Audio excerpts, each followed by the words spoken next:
Mr. Pop. Dark. And the little birds are nesting, and I listen to them too. There's two lonesome people in the whole wide world. That's me and the man in the moon. Hello, everyone, and welcome to Miskatonic University Radio, a podcast exploring Fantasy Flight Games' Arkham Horror, the card game. I'm Dan. I'm Ben. And today we're talking about our recent little field trip to Minnesota for Arkham Nights 2022. So, very sadly, Dane is not here. Dane and Harrison unfortunately couldn't make it this year. But instead, we have a couple of special guests who came with us to Minnesota.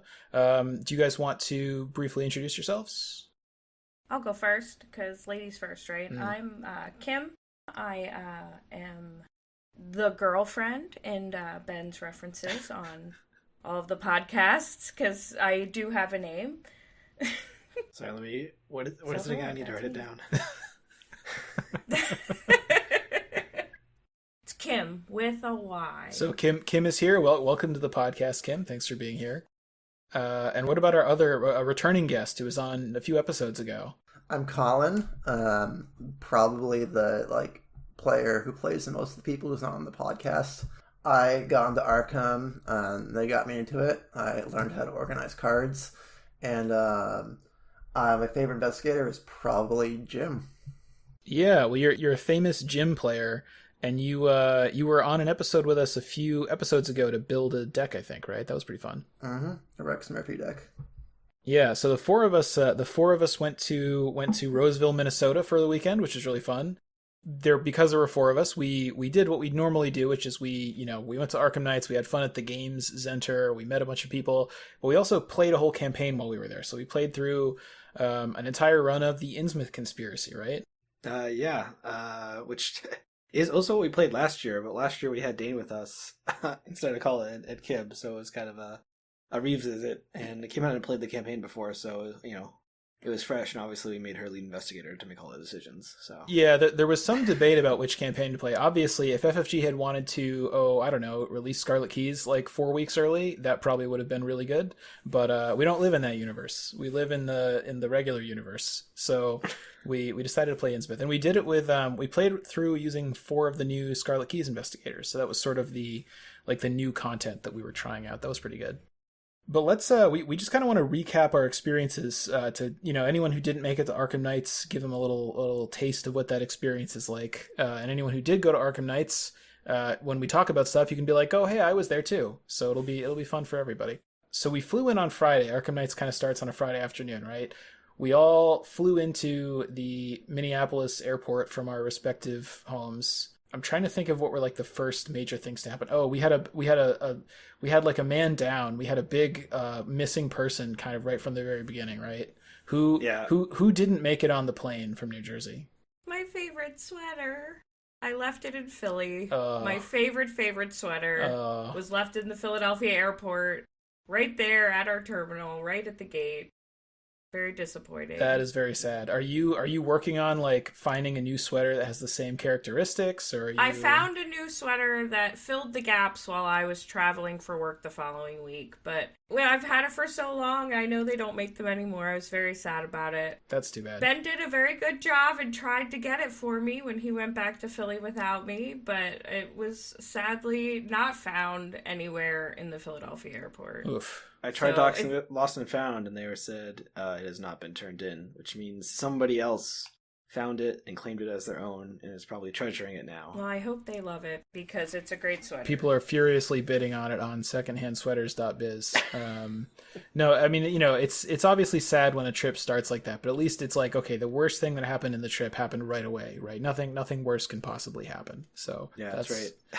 And let's see. So we picked up our rental car, which this time Kim had set this up, and this time, so last year Ben and Dane and I had a shiny orange rental car, and this year we had a shiny blue rental car. So that was an interesting change. Yeah, it's a big mix-up. Not mix-up, a flip on reverse from what we had last time. Exactly, yeah. And then, so obviously we'd now been in Minnesota for about 45 minutes to an hour, and we hadn't had a Piata yet.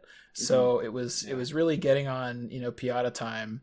So in order to kind of, make sure that Ben was satisfied, we drove to the Mall of America, which is like right next to the airport, to get Piatas. Ben, how would you rate this year's Piata experience? Pretty good? I mean, it's Piata, so I always like Piata. I feel like this particular Piata was not quite as good as previous ones. It was kind of a lower tier Piata this time, and I'm not sure why, but it wasn't quite there. So it was a little bit disappointing. But not every Piata can be 100% perfect.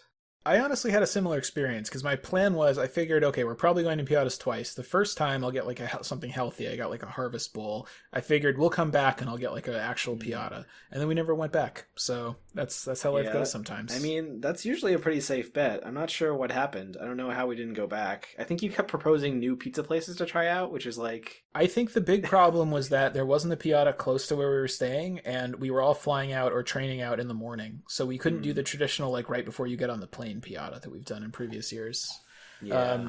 Colin and Kym, what was your Piata experience like this year? Was it pretty good? Mine was great. I got the chef's recommended Piata. It was entirely vegetarian, and it was just the right amount of spicy. Did you give your compliments to the Piata chef? I really should have. It was a missed opportunity. You should have.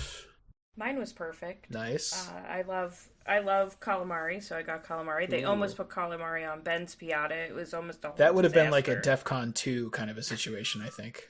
Seriously, he was really why aren't they folding it? It got pretty close, so maybe like a little bit of particles for the calamari got into my Piata. Maybe that's what made it lesser quality. I'm picturing just Ben just white knuckling, grabbing the counter or whatever, and watching the calamari. I just want you to understand. Closer.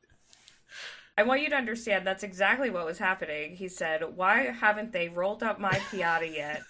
And I said, "I don't know. Maybe they're waiting for your chicken." And then it comes out, and they said, "Calamari on both?" And Ben's like, "No!" Ben, is there any food item that's available at Piatas that would be more distressing to you if it ended up in your Piata than calamari? There's some questionable looking vegetables they might pick up and put on. But it's up there, right? It's like one of the DEFCON 2, like I said. Okay. Mm-hmm. Kim, is that how you got a ton of calamari on your Piata? Nice. I believe so. Yeah. That's pretty great. High risk, high reward. That's right. So we were trying to do this pretty fast because we were running a little bit late. We wanted to get to the Airbnb and drop off our stuff and then make it over to the Games Center in time for the first event we were going to do. So we finished up at the Mall of America. We drove over to the Airbnb. We were staying near... We once again did not ride the Rugrats roller coaster, which we try to do every year, but never have time Every for. year we plan to do it, and then it just never really happens. So one of these days. I think it'll still be there next year. But we made it to the Airbnb. We stayed in... There's so many different colleges and universities around the Twin Cities area, and I can never keep them all straight. So we were staying in another sort of college town kind of area, but it was a very different one from last year. We had this nice Airbnb. When we got there, we made I'm trying to remember one of the many Arkham cards that's called Surprising Bad Thing or whatever, Shocking Discovery. Captivating Discovery. Yeah, Captivating Discovery, because that was because captivating is a good thing. What's Mandy's weakness, right? It's shocking revelation. Yeah, exactly. Colin had a shocking revelation when we got to the Airbnb. What was that, Colin? It might just be the one that you get clues and then you take mental trauma. But I accidentally on purpose took the wrong box of cards. Instead of my decks, I had my Seeker and Guardian and neutral cards. But not the ones that were to go into your decks. Yes. Yeah. No. The ones that were not for your decks. So we had each built a deck ahead of time to play. We knew we were going to play Innsmouth with a 4-player team, so we had each chosen our decks. We'd each built a deck, and then we also were each going to bring 1 or 2 extra standalone decks in case we wanted to do something else, right? None of us this time was bringing our entire collection because it's just gotten so big at this point. And unfortunately, Colin grabbed the wrong box. So Colin had a bunch of Arkham cards, but not the ones that he had intended to bring as an actual constructed deck. Mm-hmm. Yeah, the Rex deck that we designed did not get texted out because of this. But I did bring a copy of Jeremiah Kirby so that Ben could get it signed and have a copy. That is of true. It. You did have a copy. You did have copies of Jeremiah Kirby. But anyway, so that was the only sort of bad news about checking into the Airbnb. But we kind of quickly dropped off our stuff and we headed over to the game center. And I think, traditionally, so the first event we were going to do was the new standalone scenario of Fortune or Fate. Even though it's pretty much just like a single group thing, it's not a massive multiplayer thing like the previous years. There was still kind of a scheduled thing where everyone was going to play it in a big room, so we were trying to be part of that. But of course, before that, we had to pick up our swag. So what was the Swag Master Ben? What was the swag haul like this year? We got a playmat that was pretty cool. I think it's the Orphic Theory art or something. It was Orphic Theory. I'm going to stop you right there and say I think this is probably the coolest playmat that has ever been given out at any event. It was really, really cool. It's a very good playmat. It was confusing because usually they pick almost the worst art for every playmat they produce, but this year was a pretty good set. I mean, we've been very critical of their choices for the ones that they sold, like the first round when the game came out. But honestly, the one that Arkham Nights last year was pretty good. It was like the final hour box art with like Tommy and Jenny or something. That I thought that one was pretty good too. I mean, speaking of Final Hour, the swag bags also included a copy of Final Hour. Which I wasn't super happy about. Some people didn't have it before, and they were like, "Oh, it's a good time to try it." Ben was mad because Ben already owns Final Hour and didn't need another copy of it. Now we have 3. And I want to be upfront about this. I'm not saying anything bad about the board game Final Hour, which is probably pretty cool. I haven't played it. But it was very funny that they basically increased the price of an Arkham Nights ticket by $25 and gave us each a free copy of Arkham Final Hour. And that was something that we kind of joked about for the entire weekend. It was a masterful bamboozling by Game Center, who had 300 extra copies of Final Hour they couldn't sell. It was pretty funny. It was just especially for those of us, we're all flying in there with a suitcase. It's already pretty full. Already got some cards in there. Fitting like a whole ass board game in a suitcase is pretty challenging usually. But there also was an art print of. Forgot to write down the name. It has a bird on it. It's like a spooky town art print of a bird. Also not shaped in any way that's convenient to transport, but that's fine. And it was printed on like extra thick paper, so it was like bad to roll it up. So that was fun. But the art itself was cool. I think we managed to get I have our copies in an envelope somewhere because we gave them to Kym to like mail out afterward. So if you guys want your copies, let me know. Otherwise, we'll maybe give them out at a contest or something. But and then the other thing was we did get 5 promo cards, which is like 4 more promo cards than we usually get. 5 promo cards. So I guess you could say that extra $25 went into printing those 5 promo cards. I mean, I wouldn't say that because the promo cards probably cost like 5 cents to print. But it was kind of weird because so in past years, like for the Invocation or for Gen Con or for Arkham Nights, they do a promo that's usually just like a full art of a sort of staple-ish player card that everyone likes or copycat. So they'll just kind of like, blow up the art so it's the entire card, and it looks really cool. We have like shortcuts and luckies from previous years that we treasure and that go for a lot of money on eBay. They're very hard to get a hold of. This year what they did was they basically picked 5, I think, Edge of the Earth player cards, and they printed them with sort of like a different card frame. So they're not full arts. They just sort of have like a different, like, I don't know, graphic design frame template. So they're definitely pretty cool. Like I don't want to knock them too much. They're interesting, but I got to say little bummed out that we didn't get to see a sweet full art card there. Yeah, I mean the cards they picked were cool. I think 2 of them were 1 or 2 of them was from Scarlet Keys. Like Sin Eater was one of them, which is from Scarlet Keys. Yeah, you're right. But they're definitely neat. Promo cards are always fun. One of them was also Sled Dog, so impossible to actually get a full playset of Sled Dogs if you wanted them, but whatever. I have to say, overall, just because the playmat was so cool, I was pretty happy with the swag this year. Like the Final Hour thing was kind of funny and not really very useful to us, but the playmat was so cool. I was pretty happy with it all just based on that. Yeah, it was definitely a cool playmat, and then we also got like raffle tickets, and a couple of us won some extra stuff too, which is always fun. Yeah, that was good. But anyway, so we had our swag. We sat down and we started playing Fortune or Fate. It was very, very loud because pretty much everybody at Arkham Nights, I think, was there playing it. And it's, it's the first night. Everyone's excited to be there. Everyone's just kind of, full of energy and talking pretty loud. So it was kind of challenging to like just figure out what was going on, I would say. But I think we had a pretty good time playing Fortune or Fate, right? Yeah, I mean, the scenario itself is like a sort of like a two-part scenario, kind of like some of the Edge of the Earth scenarios are like broken up into two parts. So we were playing the first part there, and it's like a fun little heist. It's like an Ocean's 11 style. You gotta make a plan and do a heist. So like the first part is like scouting out the target and figuring out like the best things we need to do to execute the plan. It has a lot of there's a lot of gambling you can do because it's at a casino, so it's got a little bit of the House Always Wins vibes going on. A lot of the encounter cards have little playing card symbols in the upper corner, and there's like a separate function. You can use the cards as sort of like gambling cards. Yeah. The big gimmick is like not saying gimmick is in a negative way, but the mechanic is all of the encounter cards are also playing cards, effectively. And like when you gamble, it's like discard 3 or discard 5 cards, and then that's your hand basically for whatever gambling you're doing, whatever card game you're playing. And there's ways to like manipulate the odds a little bit to increase your chance. Although some of them I think were just pure games of chance. There's like blackjack or a variant of blackjack, and there's like poker and a couple other games, so it's kind of fun. Interesting question. We didn't play Gloria for this. How would she do at this gambling mechanic? Oh, interesting. I feel like Gloria might be very good at gambling. I didn't read there's a preview article that comes up. It's like, oh, this is the scenario, but I didn't look at it at all. But I got hints from just people chatting like Discord that there was some type of gambling mechanic in Gloria, or like Jacqueline or something might do some nonsense. So I gotta say, I resisted playing Gloria.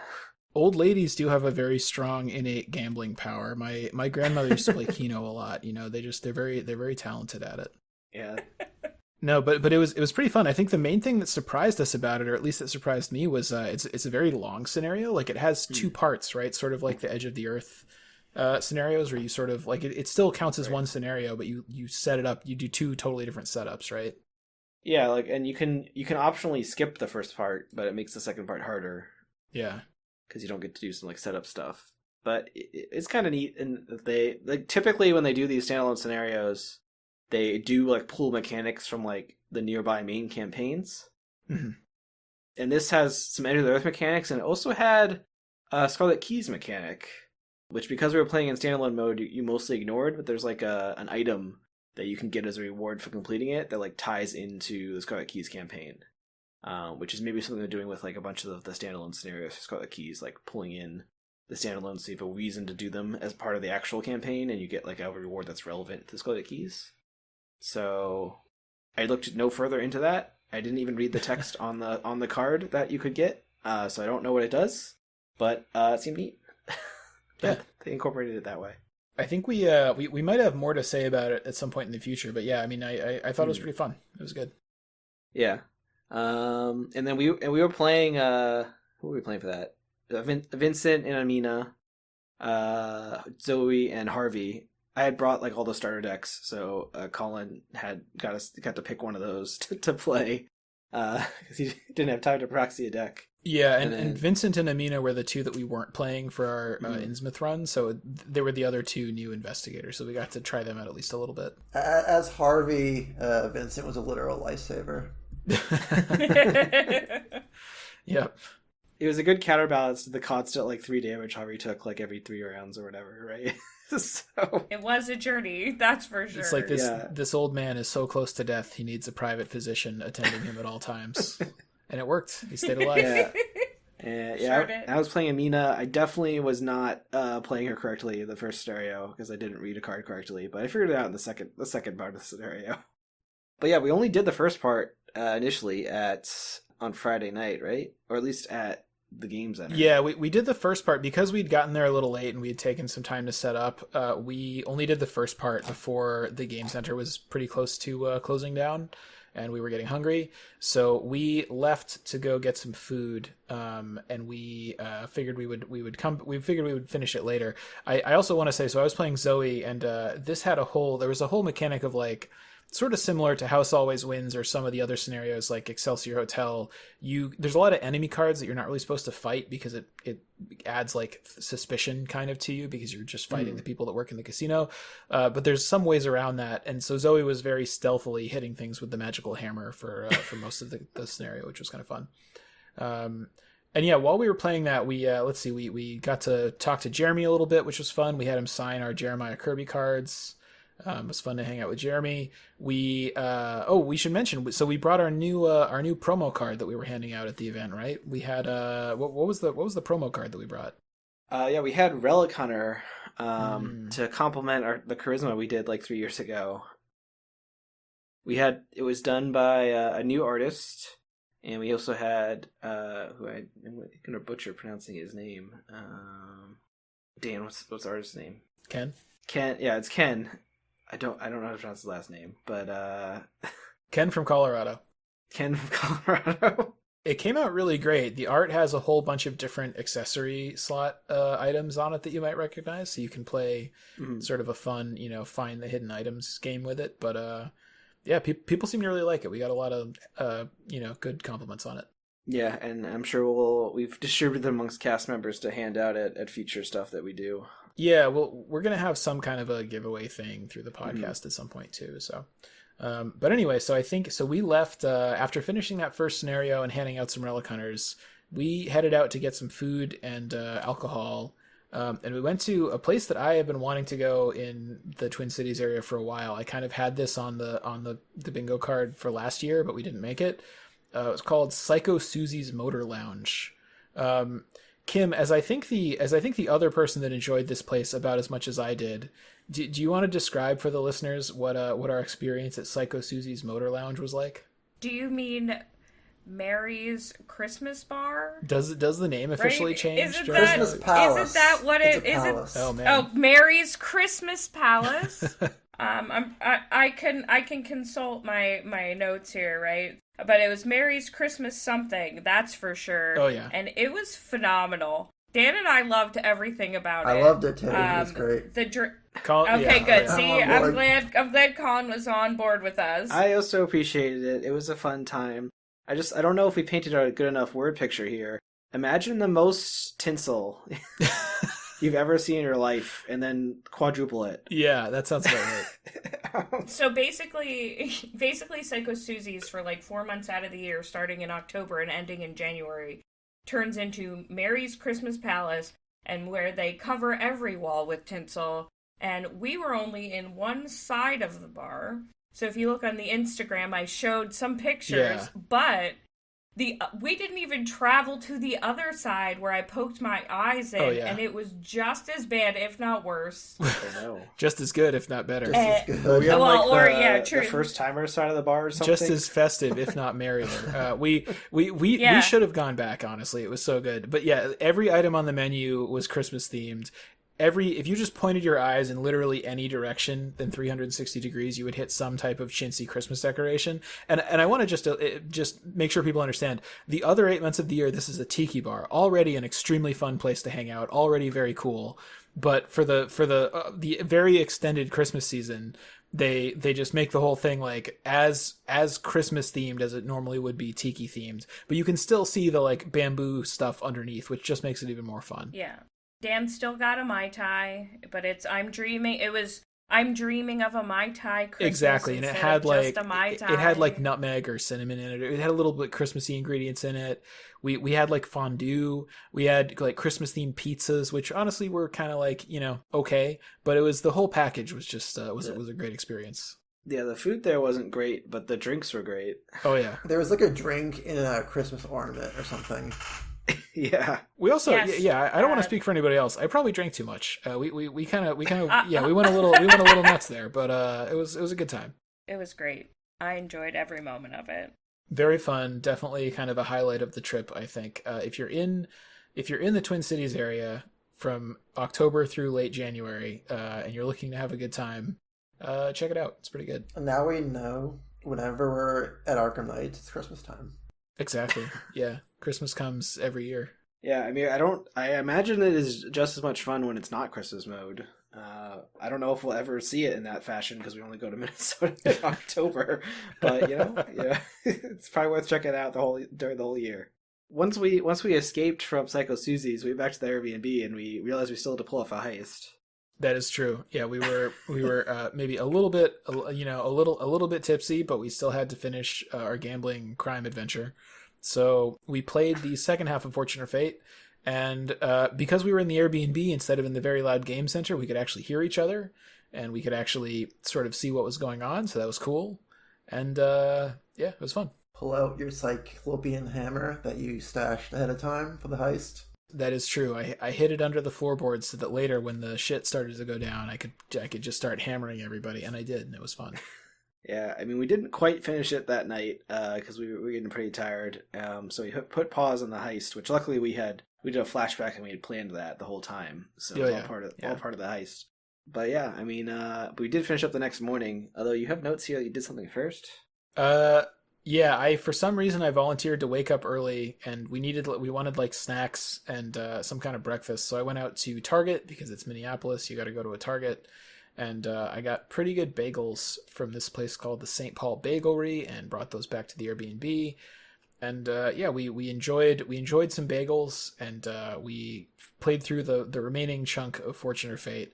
Definitely less cursed than the horrific Target run that Dane and I did on Saturday morning last year. So it was good to have a more positive Target experience this time around. Oh, I have written here on the notes, Zoe's Dynamite Adventure. We definitely had some kind of a thing where there were a lot of... I don't even remember the details at this point, but we had some very specific plan for me to like aggro a bunch of dudes, run them into one place, and then dynamite, and then blow up a bunch of guys, but stealthily in the middle of this caper that we were trying to pull off. So that was cool. You had the role that like every time you killed someone, you like lost suspicion or something, right? The normal mechanic is every time you defeat an enemy that's like a casino employee, your suspicion level goes up.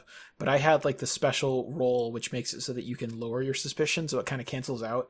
Basically means that if you're very careful, you can manage to kill a bunch of casino employees without attracting suspicion. Mm. So, but you can also use dynamite, and that that's kind of a different type. Yeah, it exhausts on use, so I think you're gonna get some threat by blowing up dynamite. Yeah, you definitely got some suspicion after there was a giant dynamite explosion, but a little bit, yeah. Somehow the woman running around with a giant hammer in the back of the casino was not giant hammer. It took a lot of AOs from that dynamite use. I think the physician had to. I think Vincent was there to patch you up, or the story was almost over. I don't quite remember. No, there was kind of like an escape run at the end of the scenario where we just needed to get back to the entrance. I think so. This was part of that. I'm pretty sure. Yeah, that sounds right. Anyway, very very fun scenario. We already kind of talked about it a lot, so we should probably move along. But yeah, pretty good.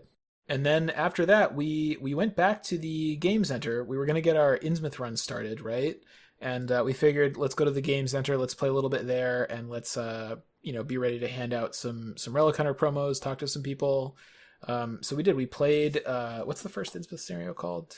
The spooky watery cave adventure. Trapped underwater in a cave with no memories. Yeah, the amnesia, the amnesia caves of amnesia, something like that. It definitely has a name. I didn't write it down. No, well, we'll never know. We forgot. And at this point, maybe we should talk about just briefly the decks that we brought. Ben, who are you playing for our Innsmouth run? So I was playing Carson, which I think everyone, he's a butler, which I think everyone was very skeptical about. But I had a good time with him. I quickly settled into the role of like who is it from who's the butler and Archer, Woodhouse basically. Yeah, is what I channeled the whole time. So I had a good time helping people out, giving them actions and committing cards to them.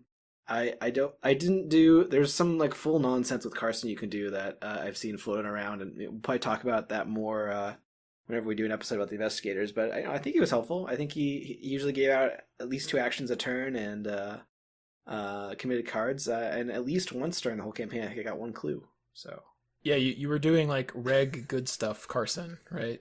Yeah. I had like a bunch of like soak things, so I could soak damage off people. and I had that new ally, whose name is escaping me. He's Girith, Punjab detective. Yeah, the Punjab detective who turned out pretty good. Who did some work for sure. He seemed pretty neat. He like self heals himself, and he boosts people's tests at his location. So like occasionally I use it to test buff myself, but usually I use it on somebody else. I was also running bless nonsense. That was amazing. I definitely do remember that. I have a lot of memories of that happening. Colin, what was your deck like? I was playing Charlie. I tried to make him into as much of a guardian as Charlie can be. It was pretty good. I think Charlie needs a lot of setup, but like I was able to, follow around and eventually upgrade the safeguard and just like attack things. It was great. We should mention that this was a Herculean feat for Colin, because this entire campaign was played with an entirely proxied deck.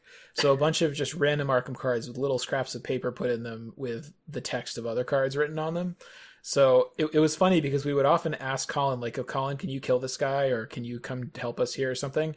And we would really have no idea what was going on Colin's board. Like, we would see a lot of cards out there, but unless you were looking at them very closely, you really had no idea what sort of cards they were. So it was definitely an interesting experience. It gave him the true facade of like a politician, right? You really have no idea what they're truly doing. So yeah. The setup required for Charlie to be effective sometimes mean more than I like. The answer was no, but especially towards the end of the game when the experience came out, I could get set up pretty well and contribute. Well, you also you picked one of your two classes was Mystic, which I think you picked mostly for delves. Mm-hmm. So that might not have been like the most kind of optimal choice for just pure Charliness or whatever, but having delves was great. We got a lot of XP off of those. Well, I needed a lot of money as Charlie. With all those blesses going around, the voice of Rob was really quite the savior. Kym, how about your deck? I played Kaimani Jones, and I don't typically play a rogue. I typically play a guardian. Like Nathaniel is one of my favorites, so definitely was different for me to learn how something different works. But I loved them. But this is what I get for letting Ben choose what I play, because then I don't have to think about it. So no, but I actually really enjoyed playing them. It was the fact that you can engage an exhausted enemy at your location for free was like clutch for us, I think, because when we weren't able to kill an enemy, all I had to do was evade it or have someone else evade it and then kill it. And then it just then goes away if I beat it by a certain amount. One of your main weapons was a new card that Dane humorously referred to as Hyper McShit Gun, I think. Yes. Right? Yeah. That's just gonna be like 12 bleeps. Yeah. There's a censor. Yeah, it's gonna get bleeped out a little bit, but What was the name of that Hyper physical shotcaster. Hyper physical shotcaster. Yeah. And it was useful. It was definitely useful. It was absolutely more useful than my grappling hook, that's for sure. But I have to say, it seemed like your deck got really. We'll talk later about like kind of overall thoughts about these decks. It seemed like your deck got very weird towards the end of the campaign, right? Like you just had a lot of stuff going on over there. Well, and the hardest part about like this too, and which I think is a thing for the rogues, which gets me really like out of sorts, is what's a turn and what's not a turn. Yeah. And did I take, how many actions do I actually have in a turn? Was that a real action? Was that a fake? You had a lot of extra action stuff. By the end of the game, I think I was doing like 17 different things on my turn, so I had to like start my turn while everybody else was going. It was a lot of fast triggers and a lot of his bonus actions going on in that deck. So I think we got to talk later about how difficult the kind of sequencing discussions were about planning our turns with this group, but it was interesting.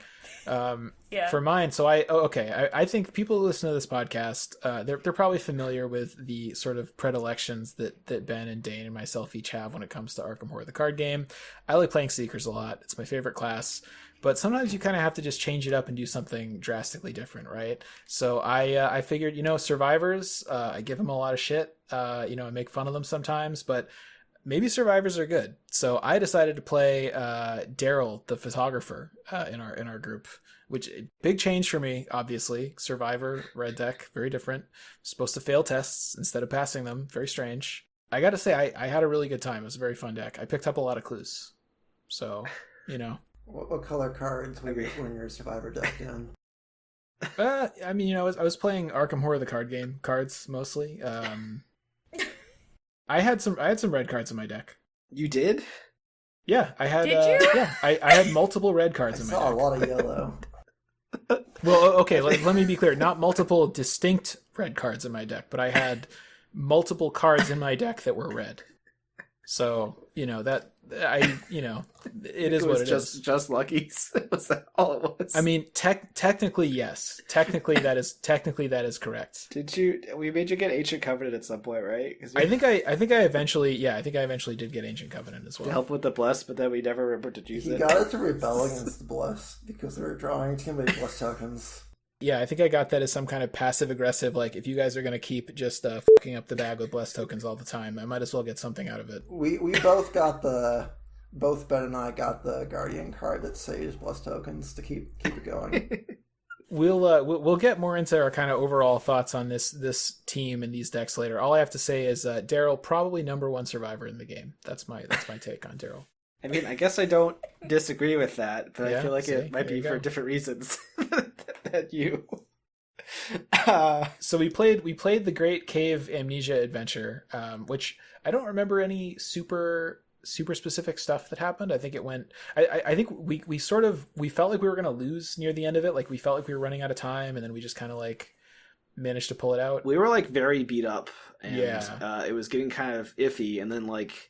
In the last like turn or two, we suddenly like ran across the map, got all the clues, and got out. And we had we beat it by like 3 or 4 turns. I was like, isn't that usually how that scenario goes though? Like you get to the last agenda where almost everything is mostly flooded and it feels dangerous, but then you manage to get out okay. I think. I mean, I haven't failed it in any of my playthroughs, but all my other playthroughs, it's like getting out the very last turn just barely. We still managed to delve twice though, or.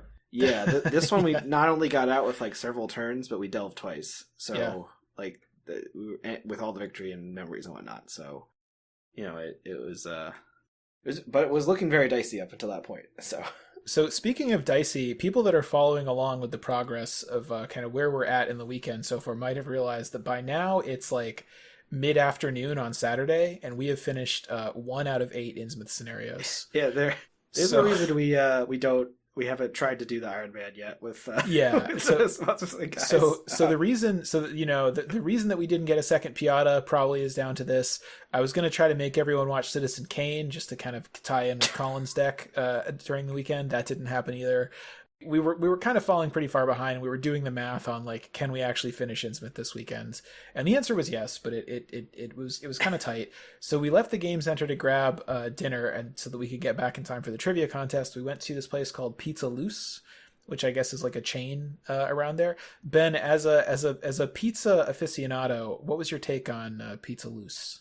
Oh no, I've already forgotten. I feel like I liked it. I thought it was pretty good. I feel like it was light on sauce, and I feel like it had good crust, and the toppings were all right. Yeah, the toppings were good. I got like some type of meat lovers, but it had like, for some reason it had like spicy chicken on it, which Dan was confused by. And it was very spicy. It had a lot of pepper on it, and it almost killed me. But it was good. I like. We did. Oh yeah, the black pepper way too spicy. We did discuss kind of the axiom of Meat Lovers Pizza, which is they always put like 1 too many meats on it just to be fully meaty. I guess it's like you don't need that much. Kim and Colin, what do you guys think of Pizza Loose? Decent? Was the best pizza that I've had in a while. Oh, wow! High rating from Colin. Wow. I liked Dan and I got mashed potato pizza. That was good. Because typically when we go out, Dan and I share a pizza, and then Ben gets a meat pizza that we'll eat off of, right? Because Dan and I like to eat weird things that Ben doesn't like to eat, like regular. Kim and I are usually going to get some kind of like nacho gordita surprise pizza or something. Right. I tried a little bit of your pizza. Your pizza was weird. It had no sauce, but it had like chopped up tomato chunks on it or whatever, and broccoli. And I mean, if it didn't have the chopped up tomato chunks, it would have been pretty good. But yeah, and it also had sour cream on it. It was like it kind of wanted to be like a quesadilla or like a taco or something. A little bit, yeah. The other good thing about it was Pizza Loose is like really close to the game center. So if you're there and you're looking for a place nearby to grab some pizza, I think you could do a lot worse. So after that, we went back to the game center and we did. There was another trivia contest. I think this one went almost exactly the same as last year in that many of the questions were very challenging. Many of them had to do with Arkham Files things that are not directly related to the card game, which is really the only thing that we know a lot about. Is that accurate? Yeah, there was a lot of like questions from Arkham Third and from I don't know, what's the boat game called? Unfathomable. Unfathomable. That I only know like whatever I read about in the article from Unfathomable, which helped last year, but this year I think it hindered us. Yeah, I mean it's fine. There was a couple book questions. We did all right. We got like third place, which is pretty fine. And we were relatively close to like getting second or tying for second. Last year we tied for second.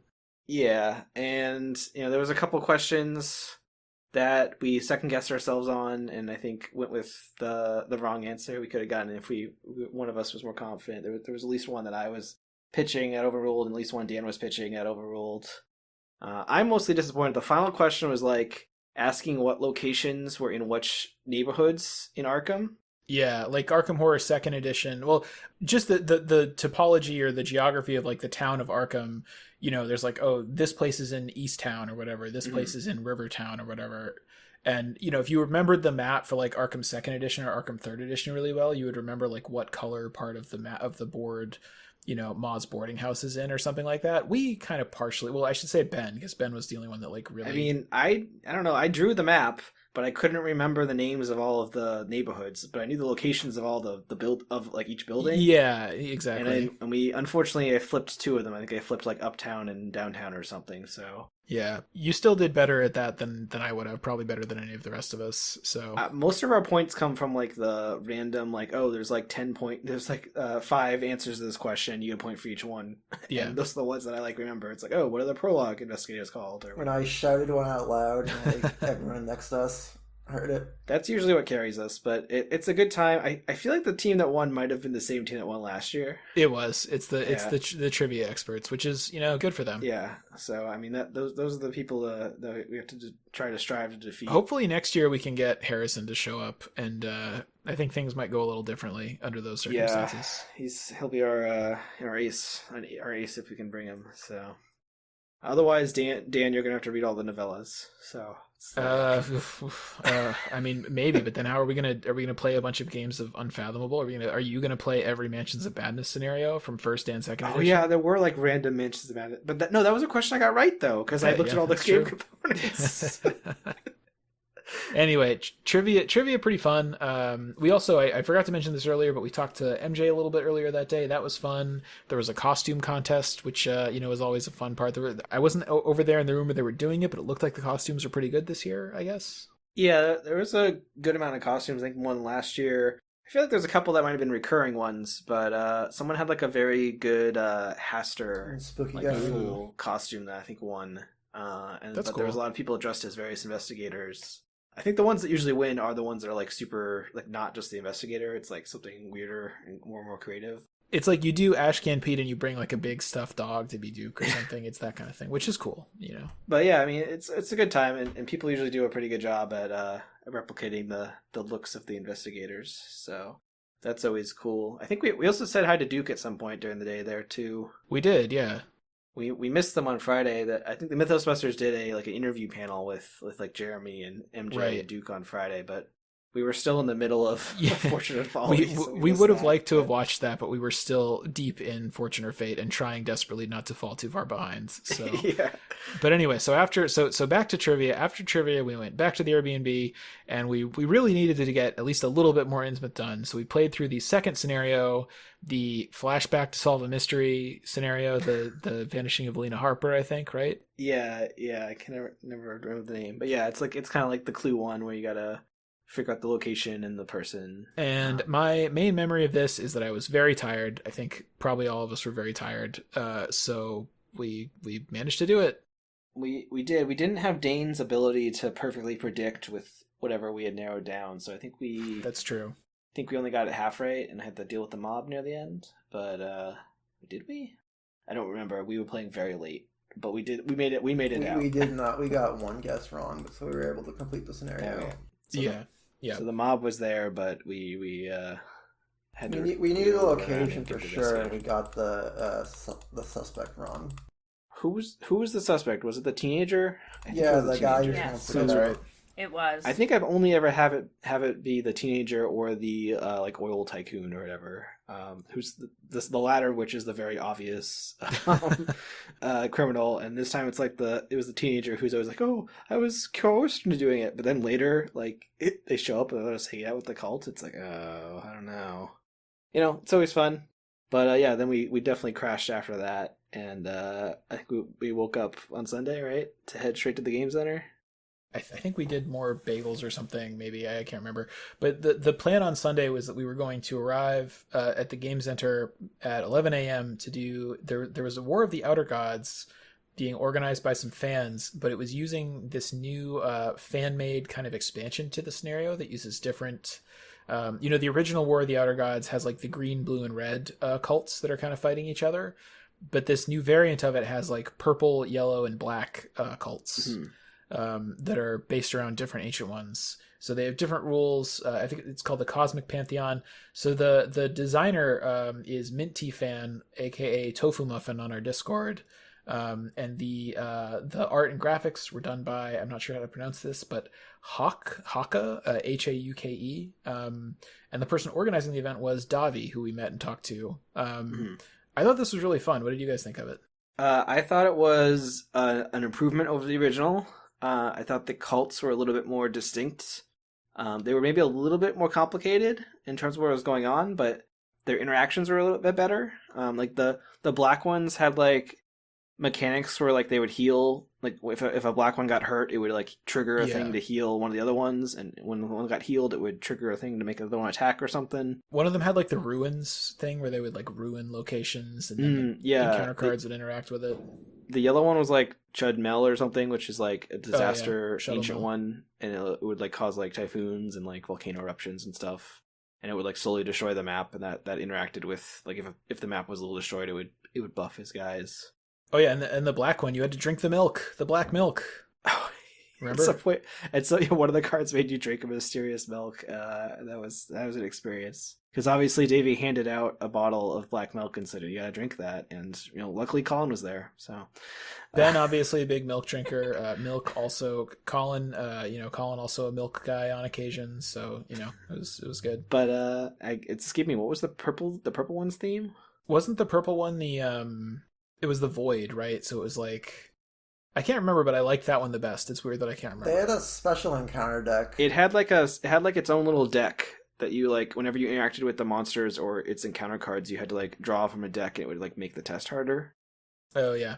I don't know if it was the void. Wasn't the void the blue party? But yeah. Not the void, but the abyss or something. It was something like that. But it was the veil rather. Mm-hmm. I don't know. I thought it was really cool. I mean, I liked the original WOTOG, but I liked these cults better. I hope that they eventually have like a print and play version of this because I would totally get it. Yeah, I think it is available for print and play. Somewhere They also, somebody mentioned, I forget who, but somebody mentioned the possibility of doing like massive WOTOG with all 6 cults, which I think would be a logistical nightmare, but I would definitely be down to do it once just for fun.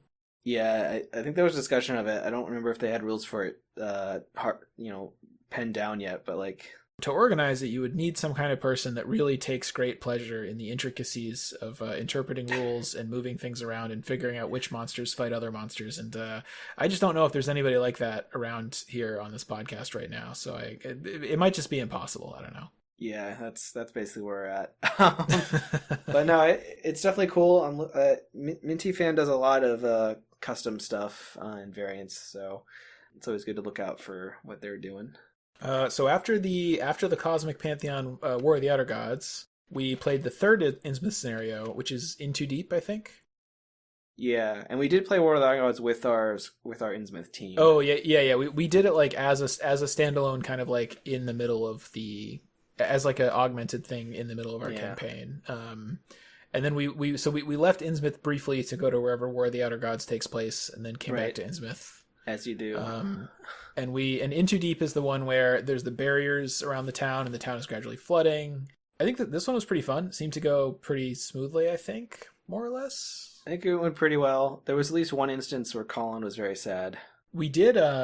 Yeah, Colin, tell us about the sad instance. Like, I was fighting a guy, and I used Radiant Smite with our Bless strategy, and I drew an auto fail.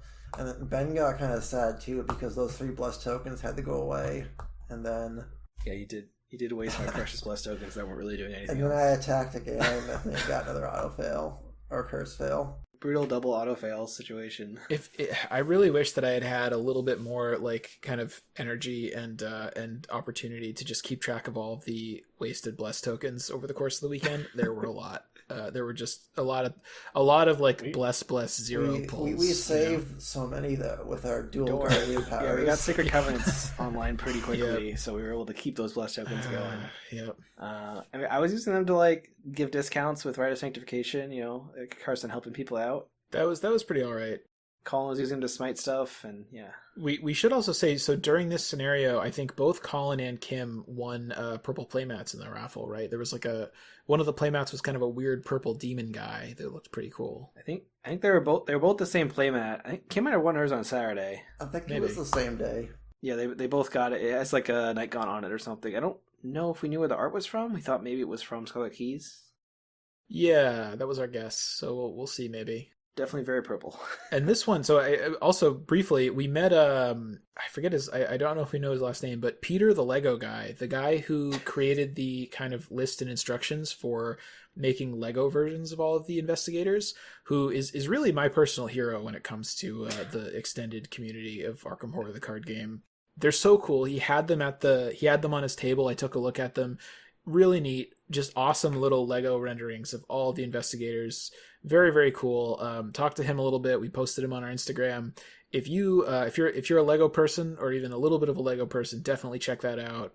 And just huge props to him for doing something incredibly cool. Yeah, I was impressed that he managed to bring all the Legos, because I think he flew in. I know, right? Successfully to Arkham Nights without them getting wrecked.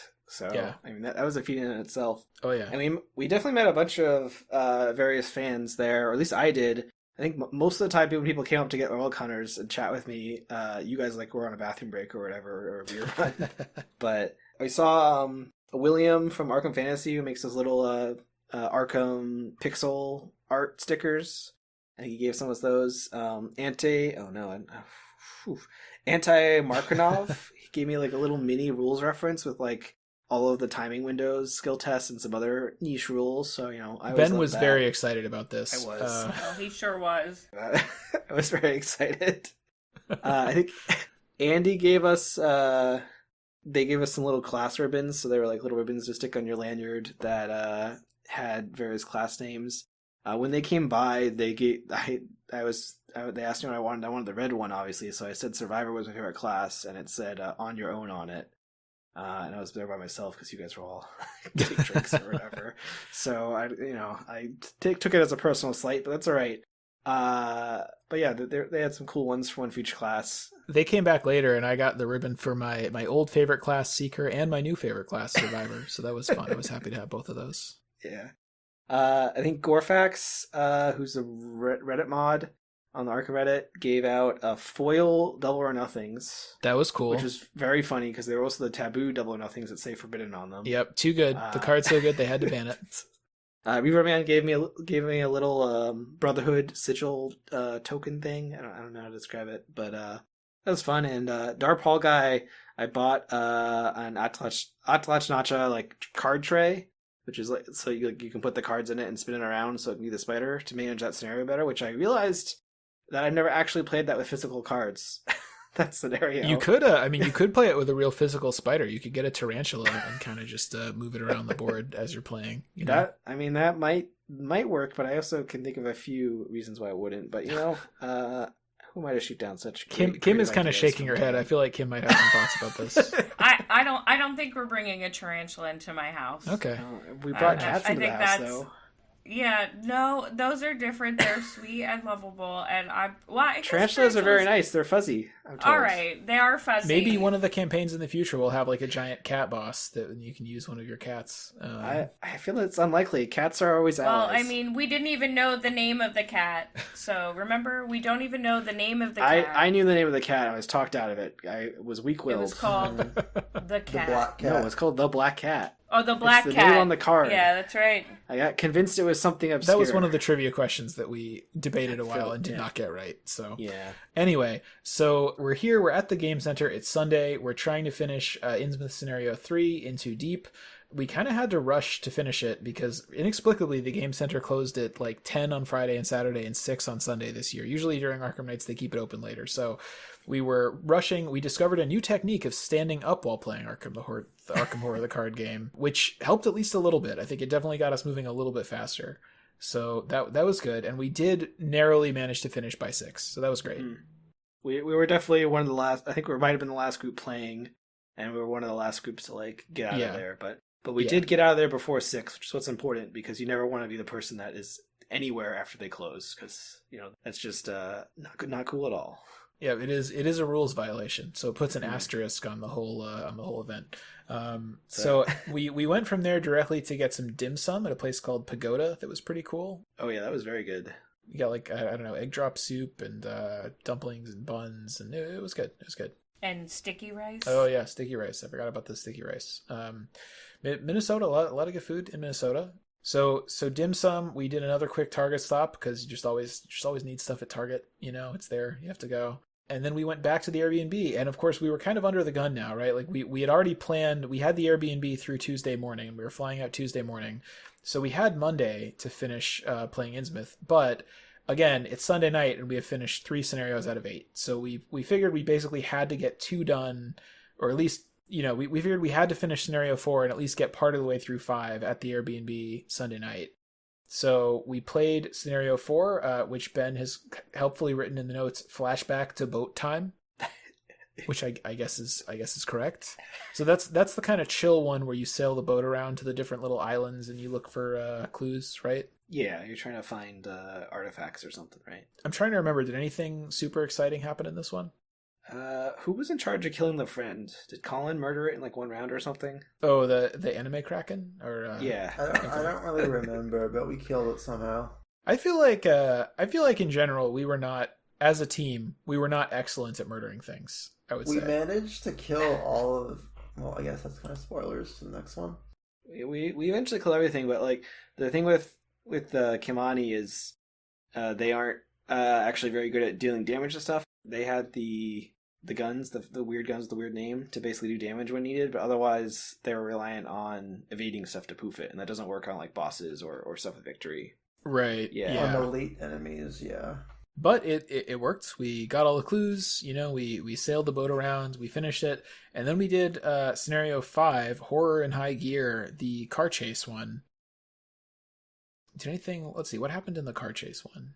I feel like that one was actually a little bit tense. It was tricky. Yeah. I think my experience is like if you get like 1 good round in, you can kind of get like ahead of the enemies, and then it's like not too bad. But I think they were on our asses the whole time.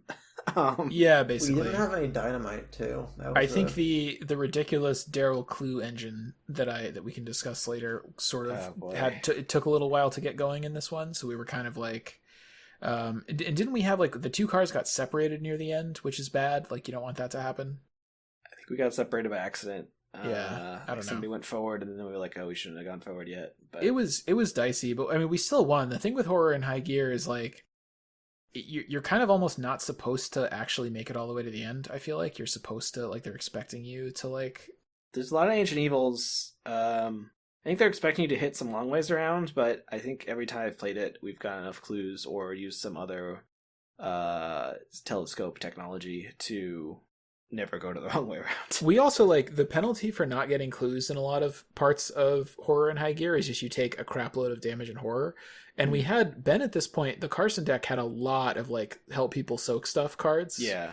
So there were a lot of things that would have been pretty scary, but you were able to just tank a ton of damage and Horror on you, I think. Yeah, I had soak or healing that I would do afterward to kind of maintain it. And that is an interesting part of the scenario, is like deciding like when to spend clues and when not to. Right. To like figure out, can we take this damage, which is always fun. And remember, there's other things you can do with clues besides either spend them or keep them. There's actually a third thing that you can do with clues, which is to drop them. And that can also be pretty good sometimes. So I'm just saying, hypothetically, if you wanted to, instead of either spending the clues or holding on to them, if you wanted to just like drop them on the ground and then maybe pick them up again or maybe not pick them up again, that's also a thing that you could do. Yeah, that is a whole suite of cards that came out in Scarlet Keys that you did deploy. For instance, if you wanted to start climbing up a very interesting ladder and then kind of like, get a little bit twisty up at the top of it and almost fall off, but figure out something really surprising, that's a thing that you could do. Just in the middle of the car chase. Sure. We're pulling over, getting up the ladder. Exactly. I think in this scenario too, I had 3 people with me, right? So I had like a whole bunch of like places to put my damage. So if we couldn't move forward, it was just like very easy to mitigate everything this time. Yeah. Yeah, Colin also had a lot of soak because he had 1 million allies at this point, right? I did. Yeah, we both had Hollowed Mirror. I think we spent some Hollowed Mirror so that then keep clues to have exciting discoveries. As a photographer, I have the ability to diagnose people as being highly bizarre, which definitely came in helpful sometimes. But it also made you drop clues. Well, yeah. I mean, cost. that can be a benefit sometimes. So anyway, so we finished Horror in High Gear. It's late Sunday night. Monday is our last day there. We wake up Monday. Did anything happen Monday? We had food already. I don't think we made you go get more food. I thought I went and got bagel. Maybe that was Sunday. I think you went to the bagel place. No, I think you did go. I did a little run around the area Monday morning, which was interesting to explore the area. It was very cold in Minneapolis, as you'd expect. I think I went and got more bagels, but we knew, we were kind of like on the clock. We knew we had to finish 3 scenarios Monday. So we did scenario 6, which is A Light in the Fog, I think. Yeah. The Duke scenario. The first Duke scenario. There's more Duke scenarios to come very soon. I vaguely remember in this one, so one fun recurring thing with the Daryl deck, the basic weakness that I had was Daryl's Very Scary Nightmare, the your worst nightmare weakness, which is like the thing that you can't actually do damage to. Not that Daryl really could anyway. So one kind of recurring leitmotif of the campaign was Daryl getting very scared of his nightmare and asking his friends to help him out with it. And I'm just trying to remember anything from this scenario. Wasn't there a moment where like I was stuck in the top of the lighthouse with my very scary nightmare and I was like trying to get people to come help me deal with it? That sounds familiar. I mean, that happened multiple times throughout the campaign where you would get a little bit away from us, immediately get scared of your nightmare, and like call for someone to come kill it. For some reason, I tended to be scared of the nightmare a lot of times per scenario. Yeah, you definitely cycled the deck a lot. Yeah. How did Kimani thematically deal with your nightmare by dodging it? Running really fast? I kind of think they like just put their hands over your eyes and were like, it's not there anymore. They just kind of did it a few times. Or just like giving Daryl a big hug and being like, it's okay. Hug. It's okay. Yeah. I assume it's some combination of that and like in Scooby-Doo or the Hanna-Barbera cartoons where they like start running and it makes the weird little like doo-ba-doo-ba-doo-ba-doo noise with their feet kind of like spinning around and then they go something like that maybe. I don't know. Whenever we get rid of the nightmare, I look and see how many cards are left in Dan's deck, and usually it was like 2 or 3 cards. Yeah. Anyway, anything else from A Light in the Fog that was exciting? At the very end, I feel like we had to solve the puzzle of like the drainage room is on the opposite side of the map from the scuba exit, and had to decide like, can we all just resign and trust in the next turn that the room will get flooded so like Kimani can get out? Yep. And it worked out. I think we might have bet on that, and it didn't end terribly. So there you go. Oh, we also another thing we should mention is we continued this whole campaign. We had a tradition of making the butler carry all the keys around whenever possible. Of course, that didn't always work, but we tried to do that whenever possible, just because we thought it was funny. Strategically, it was usually not the correct decision, but it definitely was funny. It was the best decision. Yeah, then we rolled immediately into the 7th scenario, I think, right? Yep. Flashback to Cult Investigation, aka The Lair of Dagon? Yeah. maybe. I think so. Yeah. Right. Yeah, because it's the one where you go into you investigate How do I remember these? I don't know because I didn't remember them. I just wrote notes here to remind what the scenario was about. I mean, you really like the very cool names of scenarios. I do. That is true. Horror in High Gear is the best one from Innsmouth. Yeah. But yeah, this one's like you go and investigate the cult, and then you like go underneath the Order of Dagon's place, and you find out that this is the one with the moon room, which we always enjoy. This the one with the lots of curses. Isn't the moon room's in Lighthouse? Isn't it? Oh, maybe you're right. That's the scuba room you get out. Is this the curse one? This is the one that's like curse themed. Yes, you're right. This is the one where I drew like 8 curse tokens and like took 1 damage from an encounter card while doing it. Yes. I think we Instagrammed that. Yeah. Yeah, Colin expertly drew almost all the curse tokens out of the bag. Very good job, Colin. All, so. Yeah, very good job not drawing it on like a Frozen Remains or something or whatever. Did we decide to fight Dagon at the end, or did we let him sleep? We let him sleep. I think we let him sleep. Okay. Sacrificed 1 it's always a 1 victory point sacrifice, but at that point I'm going to try to give the listeners just a little pick. So each of these scenarios was taking us, I would say, minimum 3 hours. Is that accurate? Yeah. So we've been doing this all weekend. Kym is like nodding kind of grimly as I'm talking about this. I would describe the mood on Monday afternoon and evening as like people that had kind of just finished a marathon or had just finished like a like a final in college or something. It was definitely like we were kind of exhausted, I think. So we were definitely at the stage where it's like, you know what, we don't even need all the victory. Fuck it, let's just get this scenario done, I think. Yeah. At this point. Well, everyone except Colin had like their decks basically maxed out at this point. Yeah, Daryl for some reason tended to not have a lot of cards in his deck that were higher than level 2. So I didn't really need a whole lot of XP. But Colin, had access to every ally in the game basically. So Colin could just keep putting like level 5 whoever the fuck in his deck. The black cat. He put the black cat in, right? I did. At some point. We had I had put it in by the time we had that trivia question, I think. Or maybe not. Man. On your proxy card, you had Azanu or whatever written instead of the black cat. That was the mistake. So we after finishing those 2 scenarios, we wanted to go out and get some food. So I searched for like best pizza Twin Cities, trying to find is there like an interesting pizza place we can check out.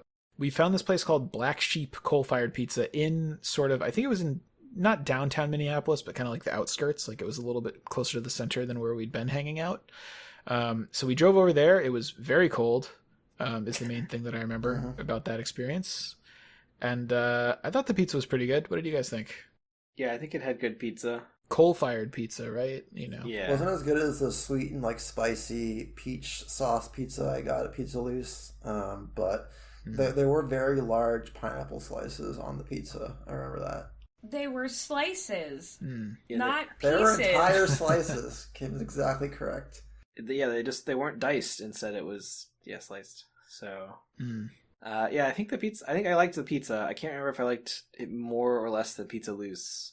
It was a little bit more plain, like in terms of like I just got like kind of a pepperoni with pepperoni sausage or something instead of like crazy meat lovers or whatever. It's just a different style. This was kind of like a flat sort of like brick oven type pizza, similar, and Pizza Loose is more of kind of like a normal like kind of like a normal American pizza kind of thing. I don't know. They were both pretty good. Yeah. I liked the skewers and the salad more than the pizza at Black Sheep. So Dan, Colin, and I shared a Caesar salad, which basic, but it was delicious. And then there was some kind of vegetable skewers that we ate that were I thought were very. Those good. are pretty good. Random vegetables of the day skewers that they or like they roasted or something, right? And you know what? They were pretty good. They were actually. I didn't like the onions, but the other vegetables were great. Oh, good thing I was there. It's because onion's a bad vegetable. No, I mean onions are really it's good, but they got to be vegetable. like caramelized to be tasty. And they were maybe undercooked. Maybe it was the wrong type of onion for me. Moving on. So we finished that pizza and we went back to the Airbnb. It's fairly late Monday night. We have 1 scenario to finish, and then we have to wake up pretty early the next day. So we did the final scenario, Into the Maelstrom. Any thoughts on this one? I'm trying to remember. Or as Ben has written here, Deep Underwater versus Big Boys. I remember asking Kym for money, like when we were starting, and like we had some like good jokes about like fundraising emails for political campaigns. I remember rapidly. There was a continuing theme of Charlie sending out emails to the rest of the group, like, Daryl, I just got news from our fundraising team. We're down a lot, and we might lose this election unless you chip in right now. Can you contribute to help Charlie Kane defend American values? Like, there's a lot of that going on. Charlie was basically like a money hole that just always needed This money. scenario was the best because, like, we just got the email, like, I am coming from, like, inside, like, the depths of relay or whatever. Yeah. It's okay. Kaimani was embezzling treasure everywhere and just was able to donate over. It's like robbing from the rich to give to the poor. No, I don't think that's the same concept here. Robbing from the rich to give to the rich. Oh, and Daryl cracked a lot of cases over the course of the campaign, so that was also good.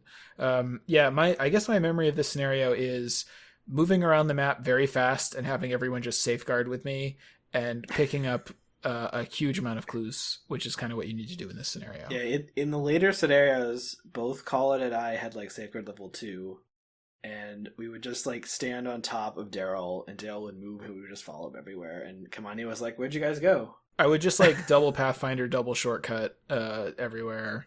I remember Kym being a little bit salty because she did not have a safeguard and felt kind of left out because you couldn't join the cuddle puddle that was rolling around the map. Yeah, it wasn't even that. I had such a bad...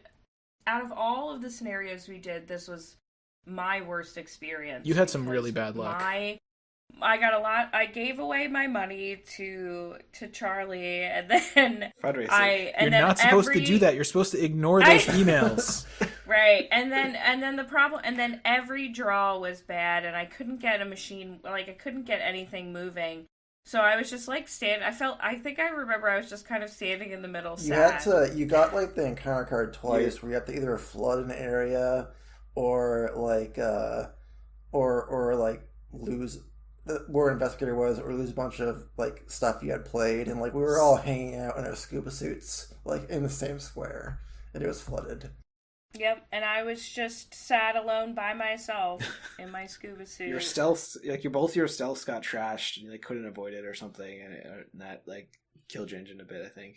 But... I think that the kind of like weary like Baton Death March vibes of just like being exhausted from playing Innsmouth all weekend was at its very peak during this final scenario, and I feel like the do an entire campaign in a weekend thing maybe needs to be revisited. Maybe that's not the most mentally healthy way to play. I enjoyed this, but I also like would do like study for an entire day while in college. So like I'm not really the person to talk about health, but I also remember another auto fail draw in this where I definitely destroyed Dan's scuba suit because I was oh yeah, I forgot about that. That was very funny. You're trying to fight monsters off of him. Yeah, I mean, playing the whole campaign in one weekend is very fun. I think like one issue is like the campaigns all get like slightly longer with each new release. Yep, so like Innsmouth, Innsmouth is a much longer campaign than Carcosa or Dunwich. Yeah, I tried to convince you guys to do like half of Dream Eaters so that we would just have to do 4 scenarios. And I think I might win that pitch next year. Next year, but next year, half of Dream Eaters and ride the Rugrats roller coaster, I think is the pitch. And I should say, I mean, I had a great time. It was very fun to play with you guys, but it was definitely like it just felt like a lot. Should we segue a little bit into talking about kind of our thoughts on these decks? Because, well, so Ben, do you want to talk about Carson a little bit? Because I feel like Carson is like the weirdest of these 4, or like one of the weirdest new investigators that we've seen in a while. Yeah, I mean, he's definitely very odd in that he does nothing himself. His stats are terrible.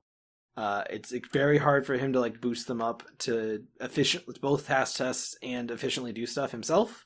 So his whole thing is just offering support to the rest of the group, which in the past I think we've kind of scoffed at the concept of someone just being support in a game, and I think he really nails it more than previous investigators. So like he gives actions to people, which if he gives Daryl an action, that's usually get a bunch of clues, or sometimes it's drop a bunch of clues. But either way, it's great. But and giving it to like Kamani or Charlie, it can help deal with enemy management or whatever. The thing, what's kind of the most interesting about him is he can when he gives the actions out, it kind of changes the normal order of operations for investigators in that like lets people take a single action out of turn. Like sometimes the puzzle is like, okay, I have an enemy on me, therefore I need you to go first and deal with the enemy, but you need money to play something before you can deal with the enemy or something, therefore someone else has to go first. But usually it's like, oh, they need to take one action to trigger this chain of events. And with Carson there, it's like, oh, well, I'll give you the action to play the money card so that you can do an action to play your weapons, so that you can do an action to evade or whatever, or some combination like that. So it kind of mixes up the ordering of the turns a bit more and adds another layer to the puzzle.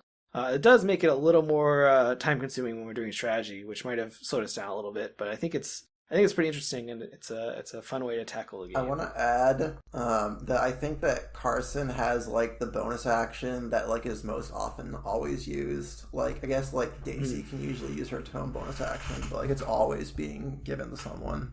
Yeah, every turn I never there was 0 turns that I didn't give someone an action, which was always just like a free handout. Unless maybe like the beginning of Circle Undone where you're like in a different location. Like as long as you're on someone's space, you're gonna too scary. But no, but it was what Ben said about it kind of making things take a little bit longer, I think is very true though. Like most of the reason that the game goes slowly for us is that we're kind of like strategizing the best way to use actions on a given turn and like who should go first.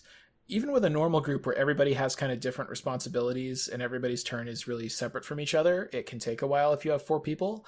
But I feel like it definitely, with Carson, it just complicates things a lot because like the sequencing of like, well, I'm going to do this on your turn and then this on my turn, it gets way more complicated. My question for Ben, so I mean, I think Carson was definitely good. Like Carson definitely made a lot of good stuff happen. How much of that was the bonus actions and how much of that was just playing cards like Gearith and Stand Together and Ever Vigilant and stuff like that and motivational speech? Like, could you have just played a lot of those same cards in some other Guardian deck and would it have been like roughly as good? I mean, I definitely gave everyone an action, at least one person an action every turn. Often it was 2 people because we were a giant mass, except for Kamani who occasionally wandered off. Or the sometimes Cuddle Daryl wandered off. Yeah. And I think those actions were useful on you guys. If I was playing a pure Guardian, I wouldn't play as many support cards because I would be being able to actually do stuff myself, as like fighting or probably not getting clues too often, but fighting myself. So I would be focused on like buffing myself more, I think, than helping the rest of the group. While with Carson, you're just kind of forced to, all right, I need to think about cards that will help people either by committing stuff to skills or giving them buffs in some other way, or giving them money or cards or whatever. And then if I don't have those cards to play, I usually give someone an action, and occasionally I would like draw a card or something as an action if I couldn't give away actions to people. But yeah, I mean, some of that stuff might show up in other Guardians, like Tommy or something. But I mean, it was definitely fun. Like it definitely changed the way that we played a lot. Like people, I think, played more expensive stuff because they knew that you were going to be able to help them pay for it. It definitely was like a different experience from playing kind of like a typical 4-person team. So I thought that was cool. Yeah.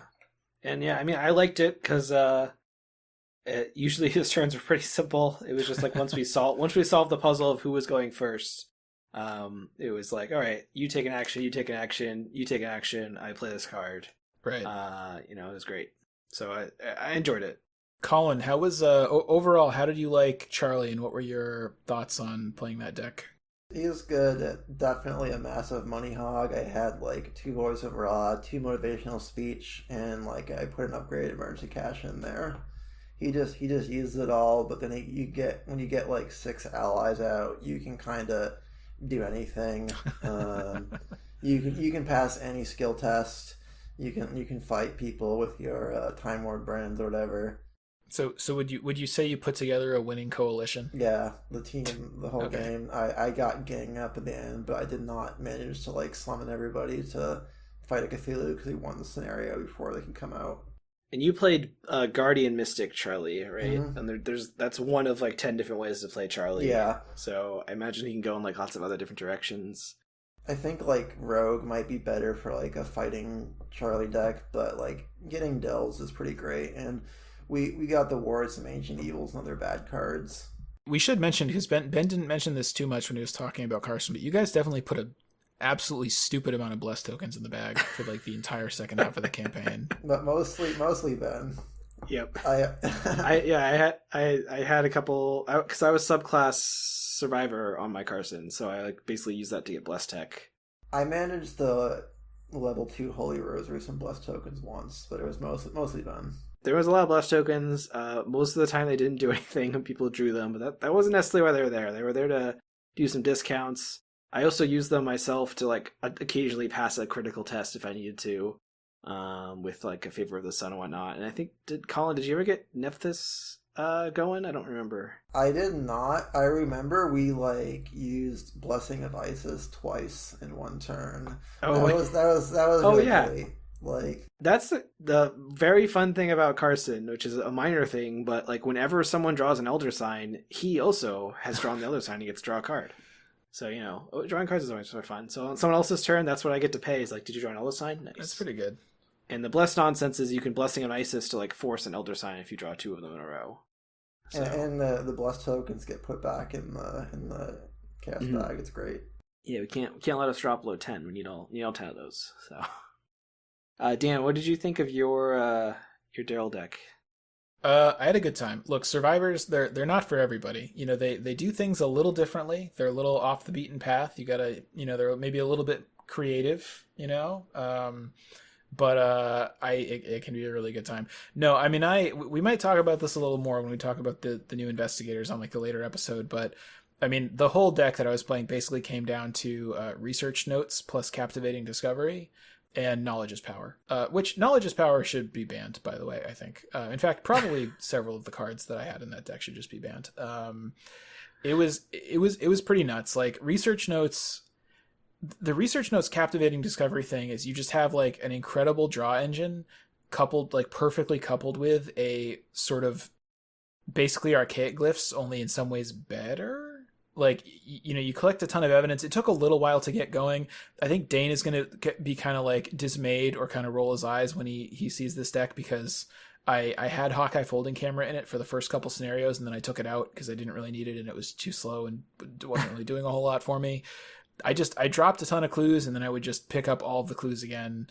What's the rules interaction exactly, Ben? So like with knowledge is power, it says without paying the cost when you activate a tome or spell. And for some reason, the way that that's interpreted is you don't actually need to spend any evidence when you activate research notes. Yeah, so there was a recent ruling from the rules guru. The FFG hired someone specifically just to answer like rules questions about Arkham Horror, I think. And their response was like, things that are additional costs as part of like the effect count as costs. Okay.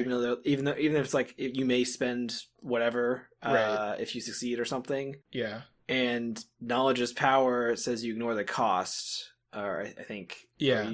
Instead of just like, it's not just the action, it's the whole cost. So you can spend evidence you don't have, but you don't actually have to spend it. Because the way research notes works is it accumulates evidence when you drop clues, which is great.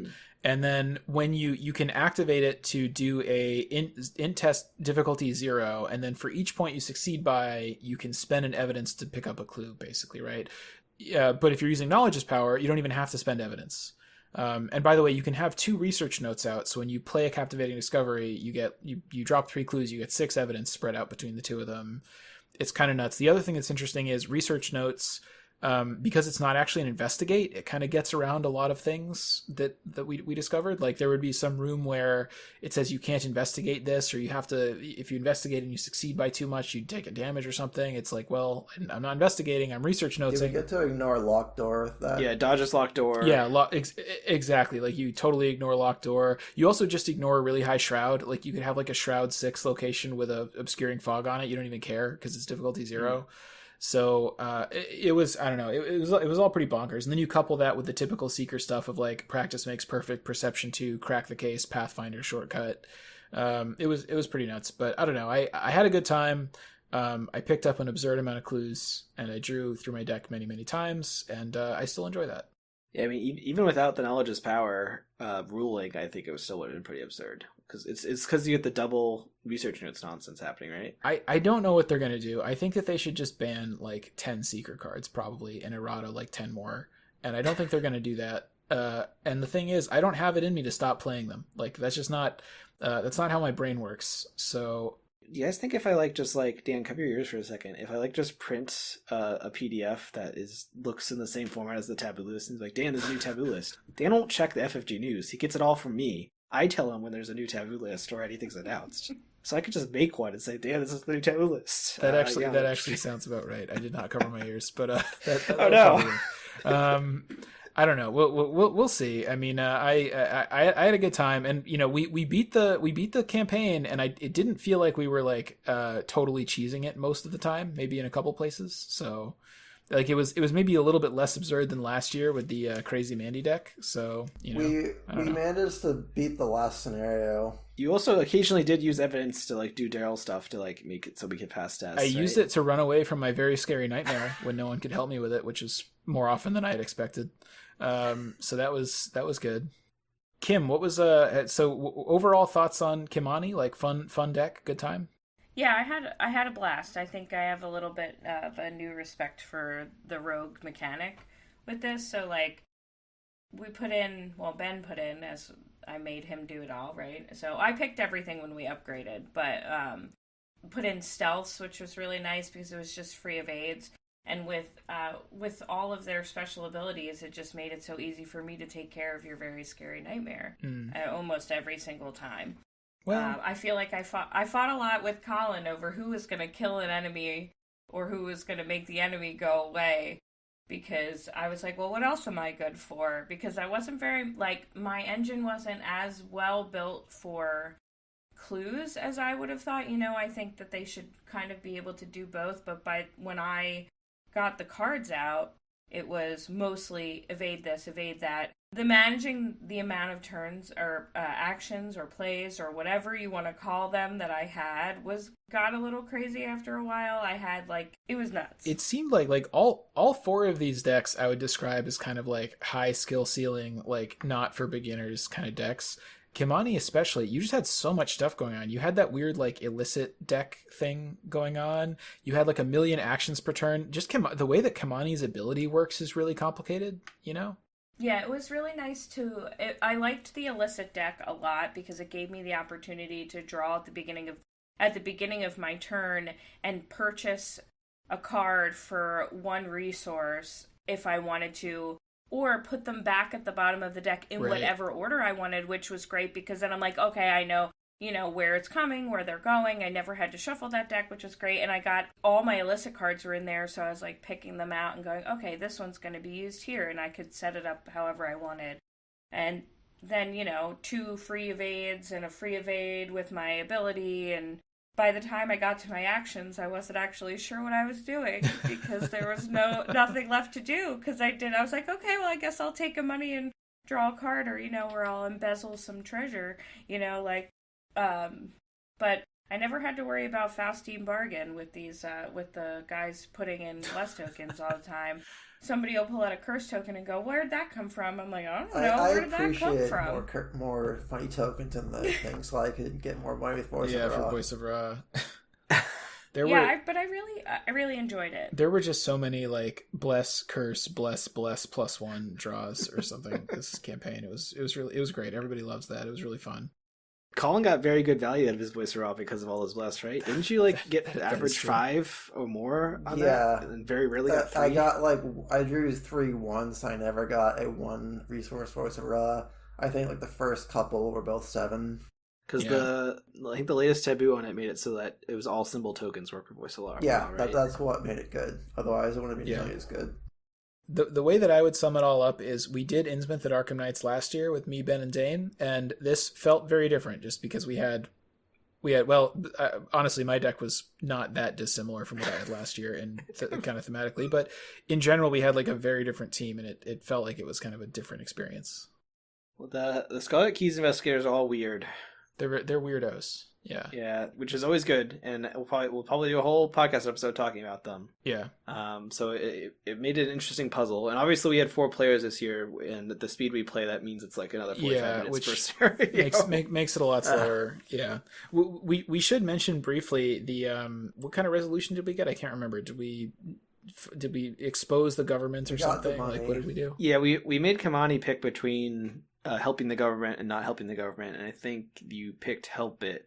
And I think it was 80% because that was going to be the faster way to finish the scenario. I don't think we told her. I think that. Did we? No, maybe I was just hoping you picked it. No, so I'm pretty sure that's what I picked because I think I made a joke about Charlie being on our team, and of course we help the government because I have a politician. It would make sense that the whole reason Charlie was even in this mess was to try to like make a deal with Cthulhu or whatever to like get a few more votes in like a precinct or something. So. Well, and I think the other reason I chose it was because with Kaimani's backstory, Kaimani's like, oh, I'll help the museum set up, and then I'm going to steal from the museum, So, like, it seems very thematically what they were all about. They're like, yeah, I'll help the government because I'm going to keep embezzling this treasure that's sitting Wait a here. second. And, that sounds about right. Was your secret plan to say, okay, we'll steal the stuff, and now you're going to go back later and steal it from the government after we've all left? Is that what's happening? Yeah. Yes. Oh, it was a long con, just me like getting that martyr's embrace. If you remember the beginning of the last scenario where I did nothing, I gave Charlie all my money because that previous scenario, all my turns were embezzling. So I walked out of that with 2 full embezzlements. So I came back with what? I came on with 10. 15. I think I came into that scenario with 18 total resources. You had an absurd and then amount. we kept getting that peril. Yeah. We kept choosing to make everyone lose 3 resources. Oh yeah. Well, I think if there's one thing we can all agree on, it's that embezzling is good, and if you ever have an opportunity to do it, you absolutely should. So absolutely. Take that to heart. heart. The lesson we got here. Okay. I mean, I think we won the campaign, right? So I guess. Yeah, and then so yeah, we finished pretty late Monday night. We were very tired. We went to sleep. Early Tuesday morning, we left the Airbnb. I was taking a train to New York City, which was very fun. That was a great experience for Dan. I took a train to the airport. And you guys, Colin and Ben, were getting on planes to go back to the East Coast. Kym was continuing on to do some work stuff in the Midwest, I think. Yeah, I was heading to Wisconsin for Gamehole Con for work. The Gamehole, yeah. Yeah, into the game hole. But yeah, overall, a very, very fun weekend. Had a great time. Yeah, it's good stuff. It's always an intense adventure, but it's fun to blast through Arkham. It's fun to meet other fans of the game, and yeah. It's one of the now that we all live far apart, one of the few opportunities to just hang out with each other. So that's always fun. It forces us to be like, all right, we're doing this. We're doing together. We're hanging out, eating pizza. Playing Arkham, and next year maybe we don't do a full campaign. Well, let's see. Let's revisit this in 11 months or so. All right, I'll hold you to that. Maybe if we can get Dane and Harrison to show up, then we'll just do the Dream Meters and we'll split into 2 groups or whatever. Oh yeah, we could do a 3 and 3 Dream Meters. Yeah. That'd be kind of fun. Yeah. So I think we should probably wrap it up. Thanks very much to everybody that we met up with at Arkham Nights, everybody that came up to talk to us or gave us cool stuff or grabbed a Relic Hunter promo. That was really great. Thanks very much to Kym and Colin for being on the podcast. That was great. Do you guys have anything you'd like to plug while you're here? I would like to say come visit me at PAX Unplugged if you guys are coming. I saw there's been some discussion in the Discord of some blob event happening. So if you guys are going to PAX Unplugged, come visit me at the Kobold Press booth, which is the company that I work for. And maybe if I can convince Ben, I might have some presents if you visit me. Ooh. So we'll see. No promises. I just have to see if I can convince them to let me bring some presents, because Ben's not going. Yeah, I'm currently not planning to go to PAX Unplugged, but we might deliver some relics there, Yeah, so the Kobo Press booth. If you decide not to, this will all be edited out. So if you're hearing about it, it means that we decided yes. I don't have a booth number because it's too early, or I'd share it with you. But Kobo Press. I assume there's a giant balloon kobold that'll be above the booth, right? No. They're gonna get one of the big SpongeBobs from the Macy's Thanksgiving Giving Day Parade and kind of like paint it over to make it look like a kobold. So that's okay. how that's gonna work. Well, I have purple hair, so I'll be easy to find. I think, and I will basically live at the booth, so you won't be able to miss us. But folks will be obligated to buy like 3 books while they're talking to you, right? I won't force you to buy anything, but we have cool Bone Lord pins, new books coming out if you like D&D 5th edition.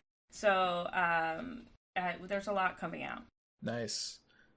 Colin, how about you? Anything you'd like to plug? Don't really have any creative pursuits or like side things. So like I like to plug cauliflower. It's a very good vegetable. You can kind of use it as a... Is cauliflower some kind of like app that you're working on, or is it some type of indie board game? It's a type of like white vegetable. I think it's like a lot similar to broccoli. You can use it as a substitute for meat and a lot of things. You can like make an Indian food. You can curry it. You can like turn it into pasta. Isn't cauliflower just like a worse broccoli? It's a different broccoli. You can't really cook broccoli the same way you can cook cauliflower, but like broccoli's a little bit better if you're gonna have it raw with some dip maybe. But you can get it with cauliflower too. That doesn't sound true at all.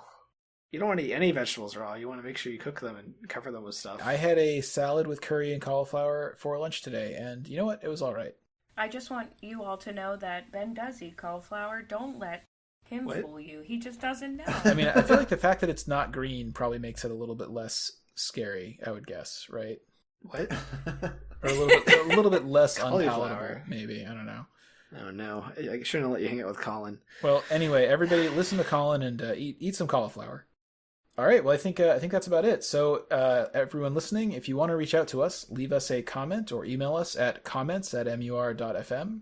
To stay current on what we're doing, follow us on social networks, including Instagram and Twitch, or join our Discord server to hang out. You can find the links to all of these things at social.mur.fm. If you really enjoy what we do, we always appreciate it if you want to leave us a nice review on your favorite podcast source. Thanks everyone for listening, and we will catch you next time. Bye, everybody. Bye.